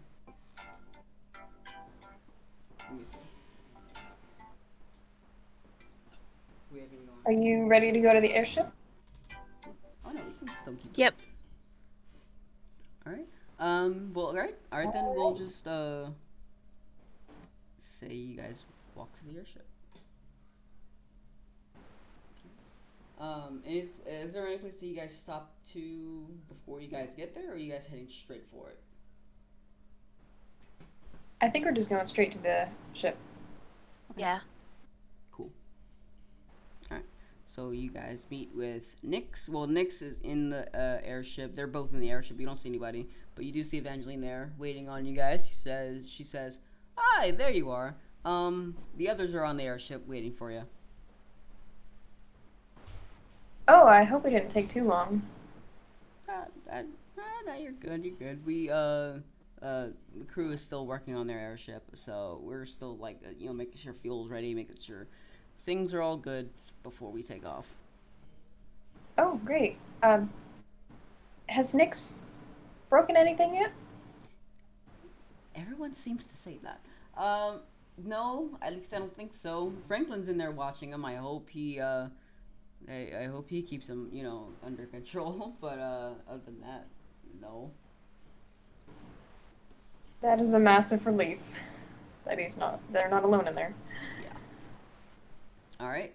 All right. And she kind of motions. Would you like to come along? I'll let them know that. I'll ask them if they're ready to take off. Okay. Also, I didn't just. I can just kind of. You guys heard the description, but I'll describe it a little bit. But you guys just see the big airship. It has sails. It's very big. It's about the size of a pirate ship, and sails, turbines, wings on the sides. It's a very cool looking thing. It's giant. All right, and y'all heading inside. Yep. All right. So, when you guys walk into the airship, you see Nyx kind of, looking at his items he bought, and he's looking very nasty about it. Well, not nasty, but like nasty grin kind of. face on, and you see Franklin, I guess, doing something. And Franklin, you see Vesta and Ruvik walk up into the airship along with you guys.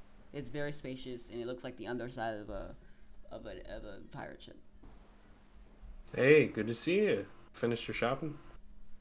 Yeah, we did. Cool. Has you know, Nyx caused any trouble yet? Well, not quite yet, but Oh, it's gonna happen one of these days. The ship It's does gonna look happen when we're in the sky. more than likely. Yeah. let's hope. I bet you 5 gold that it happens when we're in the sky. Well, the ship is quite lovely. It's quite an attractive vessel. It's beautiful. I've never been in an airship before. Yeah. So, were you all ready to take off on this heroic journey and become legendary heroes? I guess. As short as I can be. Yeah. And you hear from like across the underside of it. You kind of hear from below you, actually, where the engines are running. All right, crew, y'all ready to take off? You'd be like, all right, yeah. So words exist. Hang on a second, I couldn't speak. They say, all right, we're still kind of feeling up a little bit, but we'll be done in about in a couple of seconds. Okay, we're done. So yeah, we're ready to take off now. You ready? And she says, okay, yeah, we're ready. Whenever you are. And you guys see 3 people come up. You see one Evangeline heading up top deck, and you see one person who looks like an orc. He is big, masculine. He's wearing this blue kind of coat. He has red, shaggy hair, kind of like spiked up a little bit, and he's wearing these goggles. He kind of stands in front of you, and then the other person you see come in front of you, he's a little small one. He looks like about he's about the size of your shin, Franklin. So he's a dwarf, or I think a gnome, one of those. I haven't decided yet. We'll just say he's a gnome for right now. He has like an oniony kind of hairstyle. He has like, it's very like, it starts off brown at the base. It starts to get red tip.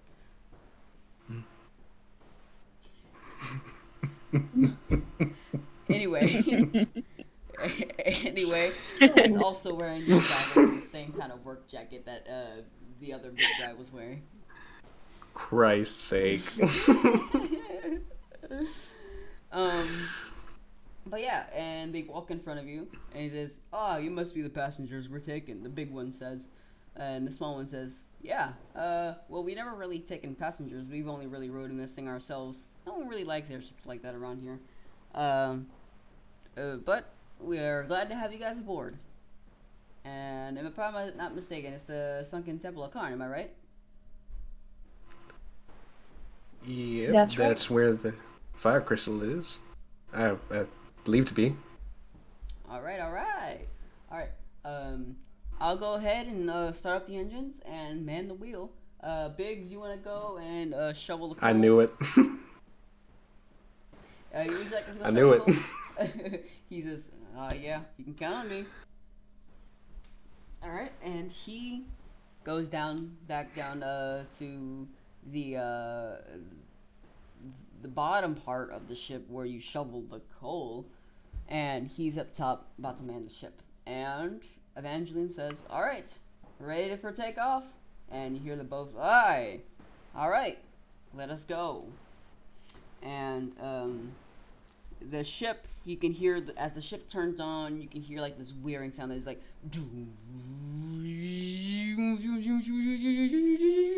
sound, and yeah, you hear this. You hear the turbines whirring. You can see the wings. They kind of start to flap out. You see this cloth material kind of attached to the side and also on the side of the wings. and you are all ready for a grand spanking adventure. I'm procrastinating. There we go.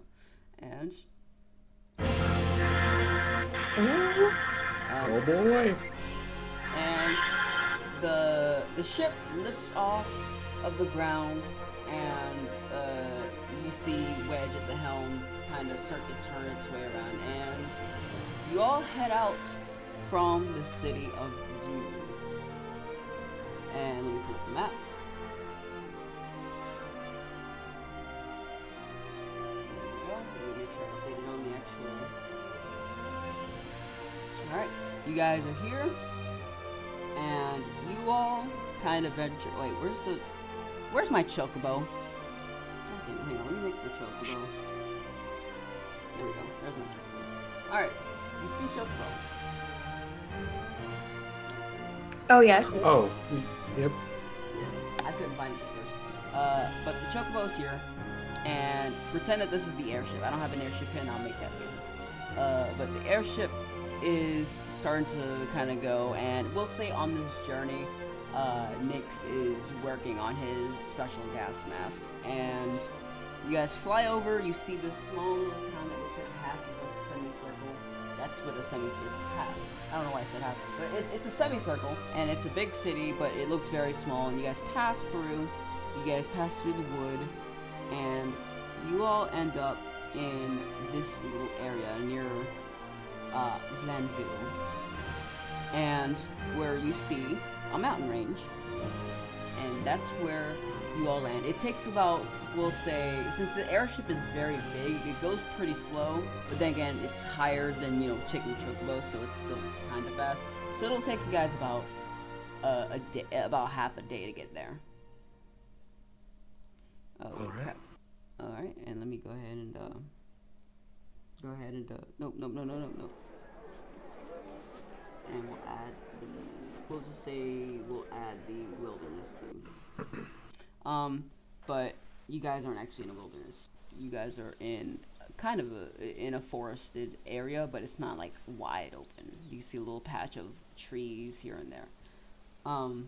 But where you all are, you see a little hill with a little crater on the inside, kind of leading down towards the entrance. And Evangeline kind of points out towards it, saying, "There, that's our entrance. That's the Sunken Temple of Karn. No one has been there in years. So, you all ready to go?" Alright, Yep. Ready as we'll ever be. alright.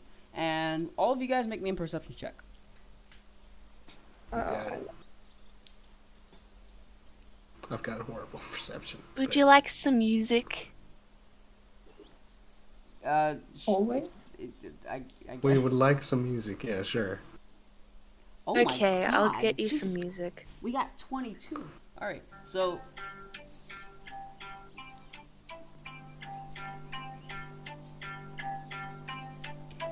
Alright, as you guys, I guess, get out, you guys hear Rubik strumming away. Continue. If you want to. You can just say you're adding atmosphere to the Okay. to the area that's very barren. But okay, so Rubik, as you're like playing, you kind of catch out the corner of your eye. You see a person standing in the wilderness. Is standing in the middle of these woods, and like they seem to have cloak around them. Like they seem to be cloaked.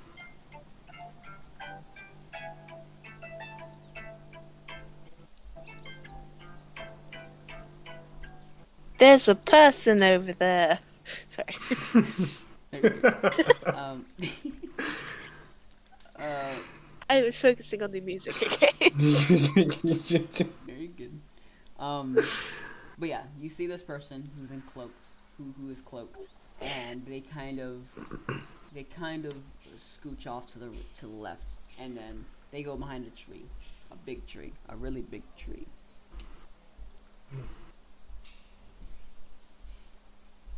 So, you Rick guys. will go over to Franklin and kind of just nudge him and be like, "Hey, did you see the person? No, I didn't. I was focused on the entrance. Was there someone? Yeah, there was, and they're Uh, wearing a cloak. They're behind a tree now, so do you think they're like malevolent? Are they after us? well, considering they're wearing a big cloak and hid from sight, what do you think? I don't know. Maybe they're trying to sell us something. I don't know. All right. Repeat Uh, what you just said back to I'll yourself. go check it out. Okay. So I There's slowly a big approach the. scary person in a big cloak. Oh, they're probably trying to sell us something, idiot. Well, he sounds like people someone. have. It's trying. I'm glad someone caught that. I'm gonna go over to the tree. All right. So who is all going there? Like is okay. So Franklin, you're going, right? Yes. Ruvik, you're going. Yeah, sadly. Vesta.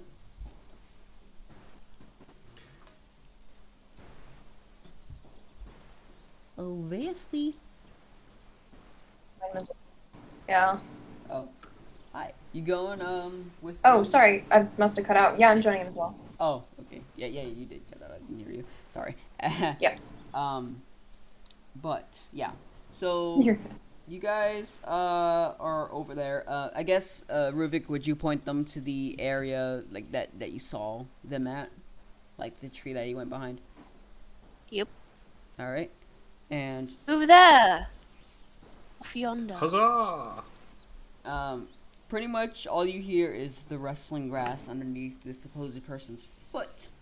And I guess you're leading the pack, right, Ruvik? Yep. All right. So you would come up to this tree, and as you try to find them, you don't see anyone. Reveal thyself, evildoer. Gaslit by a tree. But as you I guess as you also notice from the corner of your eye, you see the same being, but a few trees in front of you. But Ah, this there. Go. but this time they have their hood down, and all you can see is the back of their head, and what you see is just white hair, white spiky hair. Right. They're an old man. Got it. I'll. Oh, I wait. will- That just, yep. Ignore me. Went over my head. It happened. I'm gonna use divine In a sense. moment, okay? How far away am I from white-haired fuck? You're about 50 feet away from them. Because remember what I said, this foresty area isn't really much of a forest. It's more just a bunch of trees in one area. So you're pretty far away from that person. I'm gonna use divine sense. Basically, it just you know the location of any celestial fiend or undead within 60 feet. So basically, if it's a celestial fiend or undead, then like I would know. But if it's not, then I have no idea.